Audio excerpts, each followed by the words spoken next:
కాళేశ్వరంలో హరీష్ రావు అలాగే సంతోష్ రావుది పాత్ర ఉందంటూ కవిత అయితే సంచలన ఆరోపణలు చేసింది. వీరు చేపట్టే కేసీఆర్కు ఇంత గతి పట్టిందంటూ నిన్న ఒక బాంబు పేల్చడం కూడా జరిగింది ప్రెస్ మీట్ పెట్టి. అయితే ఇదే విషయానికి సంబంధించి మనతో మాట్లాడడానికి అయితే బీఆర్ఎస్ నాయకులు వారిని అడిగి తెలుసుకునే ప్రయత్నం చేద్దాం. అని చెప్పండి, అంటే సొంత పార్టీలోనే కవిత వేరే కుంపటి పెట్టబోతుందా? సొంత పార్టీ పైన అనుచిత వ్యాఖ్యలు చేస్తుంది. మచ్చలేని నాయకుడు హరీష్ రావు కప్పుడు అయితే అలాంటి హరీష్ రావే దీనికి ఆజ్యం పోసాడని అంటున్నారు. మీరేమంటారు?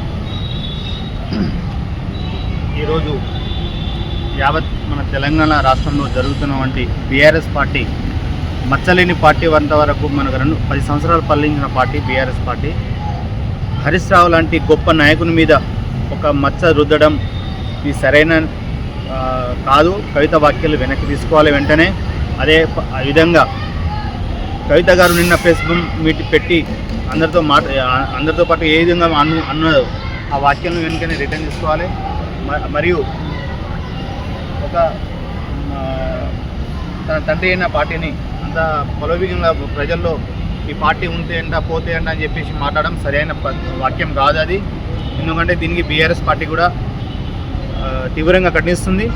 దీని పరంగా చట్టపరమైన యాక్షన్ తీసుకుంటారు బీఆర్ఎస్ పార్టీ వాళ్ళు. అంటే ఇది మాట్లాడుతున్న కవిత పైన కేసీఆర్ ఎందుకు యాక్షన్ తీసుకోలేకపోతుందో, అంటే చాలాసార్లు ఇప్పుడు తను జైలుకి వచ్చినప్పటి నుండి కూడా తను జాగృతి పేరుతో సభలు సమావేశాలు నిర్వహిస్తుంది. సో అంటే కేసీఆర్ దీనిపైన ఎందుకు చర్య తీసుకోవడం? చర్యకు ప్రతిచర్య తప్పకుండా ఉంటుంది. బీఆర్ఎస్ పార్టీ అంటే ప్రజల పార్టీ, 4 కోట్ల జనాభా పార్టీ ఇది. దీని మీద కేసీఆర్ గారు బాపు కూడా దీని మీద కవితపై పార్టీ నుండి సస్పెండ్ చేయడం ఏదైనా తీసుకుంటారో పక్కా తీసుకుంటుంది. మీ చర్య పకడ్బందీగా ఉంటుంది. అంటే కాంగ్రెస్లోకి వెళ్తుందా కవిత? కాంగ్రెస్కి వెళ్ళడం వల్లనే కాంగ్రెస్కు ఒత్తాసు వలుకుతుందని కాంగ్రెస్ బీజీ రిజర్వేషన్ ఇచ్చినప్పుడు కూడా కవిత మద్దతు కూడా తెలిపింది. అంటే కాంగ్రెస్లోకి కవిత వెళ్ళే ఆలోచన కనిపిస్తుంది. దీని కుట్రకోణంలో జరుగుతున్న ఇది వాక్యం. ఇది సొంత కుటుంబ పార్టీ పైనే ఆరోపణలు చేసి మచ్చలేని హరీష్ రావు మీద ఇలా అవినీతిపై ఇరకడం ఇది కవిత వాక్యాల నుంచి అందరు వింటూ ఉన్నారు. దీన్ని కూడా పార్టీ నుంచి బహిష్కరిస్తుంది. దీని వెనుక రేవంత్ రెడ్డి కుట్ర ఉన్నది. బరాబర్ 100% రేవంత్ రెడ్డి కుట్ర ఉన్నది. మీరు చెప్పండి, అంటే కవిత ఇలాంటి వ్యాఖ్యలు చేయడం కరెక్ట్ అని మీరు అనుకుంటారు? సొంత పార్టీలో ఉంటూ ఇట్లా అంటే అలాగే నిన్న కవిత మాట్లాడినాక వెంబడే బీఆర్ఎస్ గ్రూపులలో ఏదైతే వాట్సాప్ గ్రూపులు ఉంటాయో ట్విట్టర్ ఉంటాయో అన్నింటిలో లెక్క కవితను రిమూవ్ చేయడం జరిగింది. కవిత పిఆర్ఓని కూడా అన్నింటినీ రిమూవ్ చేయడం జరిగింది. మీరు ఎట్లా చూస్తారు? 100% దీనిని మీకు ఏకీభవిస్తున్నాము. టీఆర్ఎస్ పార్టీ ఏదైతే చర్యలు చేపట్టిందో కవిత గారి మీద దీనిని ఏకీభవిస్తున్నాము. ఎందుకంటే నిన్న కవిత గారి మాటలు చూసినట్టయితే పార్టీ ఉంటే ఎంత పోతాయి ఎంత అనే విషయం మనకు చెప్తుంది. అసలు పార్టీ ఏ పరిస్థితుల్లో స్థాపించాల్సిన పరిస్థితి వచ్చింది. నీళ్లు, నిధులు, నియామకాలు మన తెలంగాణ ప్రజలు ఏవైతే ఒక దరిద్రమైన పరిస్థితులలో ఉన్నప్పుడు కేసీఆర్ గారు ఊరు వాడ అన్నీ తిరిగి తెలంగాణ ప్రజలకు శ్రీరామ రక్ష ఏది, కొత్త రాష్ట్రం సాధిస్తే తప్ప తెలంగాణ ప్రజలకు శ్రీరామ రక్ష ఏది ఉండదని చెప్పి ఉద్యమం చేసి 14 సంవత్సరాలు ఎన్నో వాటిని భరించి ఉద్యమం చేసి స్థాపించిన పార్టీ బీఆర్ఎస్ పార్టీ. ఉద్యమం చేసిన తర్వాత 10 సంవత్సరాలు సీఎం అయినారు తప్ప మీలాగా ఇట్లా ఇష్టం ఉన్నట్టు మాటలు మాట్లాడి ఆయన సీఎం కాలేదు. మీరు కవిత గారు మాట్లాడే మాటలు ఇప్పుడు బీఆర్ఎస్ పార్టీ వల్లనే మీరు ఒక ఎమ్మెల్సీ అయ్యారు, బీఆర్ఎస్ పార్టీ వల్లనే మీకు ఒక గుర్తింపు, బీఆర్ఎస్ పార్టీ వల్లనే మీరు ఒక ఎంపీగా గెలిచారు. మీకు ఏవైనా వ్యక్తిగత ఉంటే అవి మీరు మాట్లాడుకోవడం తప్ప పార్టీకి ఫస్ట్ పట్టించే విధంగా కేసీఆర్ గారికి మచ్చ తెచ్చే విధంగా చేయడం అనేది దీన్ని మేము ఎట్టి పరిస్థితుల్లో కూడా తెలంగాణలో ఉన్న ఏ ఒక్కరు కూడా దీనిని స్వాగతించడం అనేది జరగడం లేదు. కవిత గారు వెంటనే ఈ మాటలు వెనక్కి తీసుకోవాలి.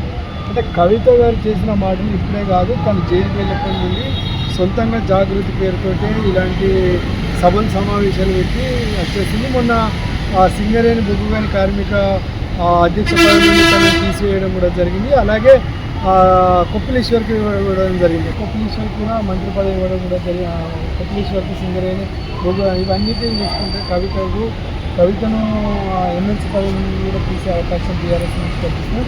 మరి ఇంత జరుగుతున్నా కూడా కేసీఆర్ ఎందుకు ఆమె పైన యాక్షన్ తీసుకోవడం లేదు? అంటే మొన్నటి వరకు కేటీఆర్ పైన కూడా విమర్శలు చేసిన కవిత ఓన్లీ సంతోష్ రావును హరీష్ రావునే మాట్లాడారు. అంటే సంతోష్ రావుపై గతంలో కూడా కొన్ని వ్యాఖ్యలు కొన్ని ఆరోపణలు వచ్చినాయి. కానీ హరీష్ రావుపై ఎలాంటి ఆరోపణలు లేని నేపథ్యంలో హరీష్ రావుని ఇట్లా చేయడం మీరేమంటారు? తెలంగాణ రాష్ట్రంలోనే మచ్చలేని నాయకుడిగా ఉన్నటువంటి కేసీఆర్ గారు తర్వాత హరీష్ రావు గారు తానే అన్నయ్య నిన్న అసెంబ్లీ కూడా చూసినాం, తానే అన్నయ్య నడిపిస్తున్న తరుణంలో ఇలాంటి వ్యాఖ్యలు కవిత చేయడం అనేది దీని వెనుక కుట్రకోణం దాగుందనేది మనకు క్లియర్గా స్పష్టమవుతున్న ముచ్చట. మనం క్లియర్గా చూసినాం నిన్న అసెంబ్లీలో హరీష్ రావు గారు వేసే ప్రశ్నలకు అధికార పార్టీ కూడా సమాధానాలు చెప్పలేని పరిస్థితి ఉంది. ఒకే ఒక్కడు ట్రబుల్ షూటర్ అయి ఉండి అన్ని క్వశ్చన్లు వేస్తే కూడా అపోజిట్లో ఉన్న మంత్రులు కూడా సమాధానం చెప్పలేని పరిస్థితి ఉంది. దీనిలో కుట్రకోణం దాగి ఉందనేది నాకు క్లియర్గా కనిపిస్తుంది. గౌరవనీయులు మన తెలంగాణ బాపు కేసీఆర్ గారు కూడా కవిత మీద ఇమ్మీడియట్లీ యాక్షన్ తీసుకోవాలి, లేకుంటే మాత్రం ఈ పార్టీకి తీవ్ర నష్టం జరుగుతుంది. అందరూ కూడా ఊహించారు ఒక అవకాశం ఇస్తే బాగుంటుంది, 10 సంవత్సరాలు చూసిన తర్వాత ఒక అవకాశం ఇస్తే బాగుంటుందని చూశారు. అవకాశం 2 సంవత్సరాలు గడిచిపోయింది. ఇప్పుడు ప్రతి ఒక్క తెలంగాణ బిడ్డ కూడా ఏం కోరుకుంటున్నాడు, తెలంగాణ కేసీఆర్ పరిపాలన బాగుంటుంది, కేసీఆరే తెలంగాణకు శ్రీరామ రక్ష అనేది కోరుకుంటున్నారు. దానికి హరీష్ రావు అన్నీ తోడై తన యొక్క శక్తి సామర్థ్యాలను మించి పార్టీని ఓడికొడుతున్నాడు. ఎక్కడ ఈయనకు మంచి పేరు వస్తుందో, ఎక్కడ ఈయన మళ్ళీ సీఎం రేస్లో సెకండ్ నెంబర్ అవుతాడో అని చెప్పేసి కవిత ఇలాంటి వ్యాఖ్యలు చేయడం అనేది చాలా బాధాకరం. ఆమె విజ్ఞతకు వదిలేస్తున్నాం మేము ఇది. దీనిపైన బాపు కేసీఆర్ గారు కంపల్సరీ చర్యలు తీసుకొని కవిత గారిని ఫస్ట్ ఆమె పార్టీలో ఉంటే ఉండనివ్వండి, పోతే పోనివ్వండి, అంతేగాని పార్టీలో ఉంటూ కుప్పటి మనకు అవసరం లేదు. ఆల్రెడీ మనం ఆంధ్రాలో చూసాము షర్మిల గారు చేసిన పరిస్థితి, ఆమె పరిస్థితి కూడా ఈమెకు వస్తుంది. ఈమె తొందర ఈమె నిర్ణయం తీసుకొని ఫస్ట్ ఈ పార్టీ నుండి ఈమెను రాజీనామా చేయాలి, లేకుంటే కేసీఆరే ఈమెను పార్టీలోకి వెళ్ళి పంపించాలనేది మేము కోరుకుంటాం. ఇంకొక విషయం, కాళేశ్వరంలో ఖచ్చితంగా అవినీతి జరిగిందా? ఒకవేళ సిబిఐకి కేసును అప్పగించడం జరిగింది, పీసీ రోజు కమిషన్ నివేదికను కూడా కాంగ్రెస్ ప్రభుత్వానికి అయితే ఇవ్వడం కూడా జరిగింది. మరి దీన్ని సిబిఐకి అప్పగించడం, ఒకవేళ అవినీతి జరిగితే కేసీఆర్ జైలుకి వెళ్ళడం ఖాయమని అంటారు. మరి మీరేమంటారు? తెలంగాణ ఉద్యమం మనం చూసుకున్నట్టయితే తెలంగాణ ఉద్యమంలో అనేక కమిషన్లు, తెలంగాణ రాకుండా అనేక కమిషన్లు ఏం చెప్పినాయి, తెలంగాణకి ఇది ఇస్తాం అది ఇస్తాం అనేది అనేక కమిషన్ రిపోర్ట్లు మనకు వచ్చినాయి. కానీ ఏ కమిషన్ కూడా ఏమన్నా దాని సొల్యూషన్ ఏమైనా జరిగిందా? అంతిమంగా మనకు జరిగింది ఏంటిది, తెలంగాణ రాష్ట్రమే మనకు అంతిమంగా జరిగింది. ఇప్పుడు మీరే అంటున్నారు హరీష్ రావు గారి మీద ఎలిగేషన్స్ వచ్చినాయని కమిషన్ వేసుకోమనే మనం చెప్తున్నాం. అందులో ఏముంటుంది ఏందనేది మన కమిషన్ ఎంక్వైరీ చేస్తుంది, దాని ద్వారా చర్యలు జరుగుతాయి. చట్టం ప్రకారం ఎవరు తప్పు చేసినా కూడా చట్టం కింద అందరి సామాన్లే ఖచ్చితంగా శిక్ష పడుతుంది. నేను 2 సంవత్సరాలు అవుతుంది గవర్నమెంట్ ఫామ్ అయ్యి, మీరు వేయండి కమిషను, అందులో ఎటువంటి లొసుగులు ఏమన్నా ఉంటే సిబిఐకి అప్పగిస్తా అంటున్నారు, చాలా సంతోషం.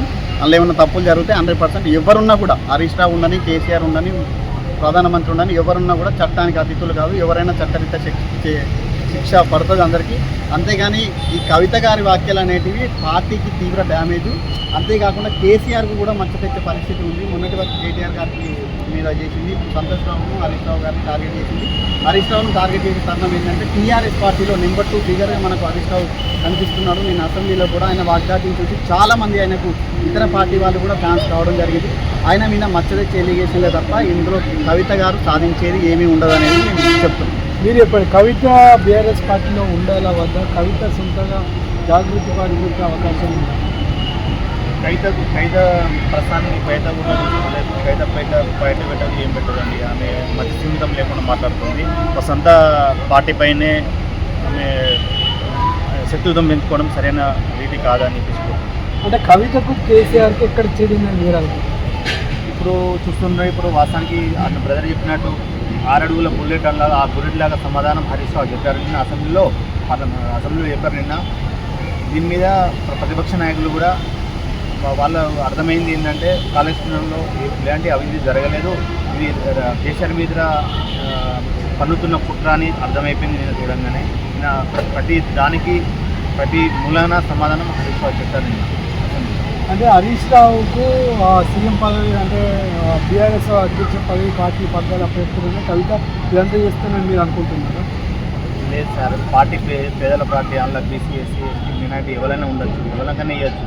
పార్టీ పేదల పార్టీ కాబట్టి ఎవరికైనా అది అధిష్టానం నిర్ణయం.